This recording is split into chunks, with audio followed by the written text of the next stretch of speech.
এক জঙ্গলে অনেক প্রাণী বাস করত। তাদের মধ্যে একটি ছোট্ট খরগোশ ছিল। খরগোশটি দেখতে মিষ্টি হলেও বুদ্ধিমান ছিল খুব। একদিন জঙ্গলে একটি ভয়ঙ্কর বাঘ এসে বাসা বাঁধল। সে প্রতিদিন কোনো না কোনো প্রাণীকে ধরে খেত।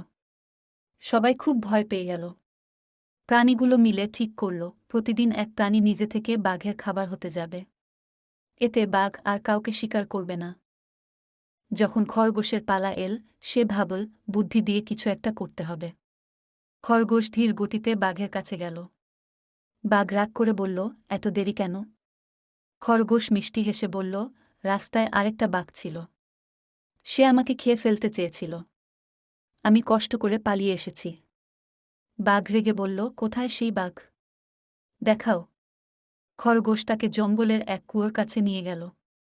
কুয়োর পানি দেখে বাঘ নিজের ছায়া দেখতে পেল। সে ভাবল, এটা অন্য বাঘ।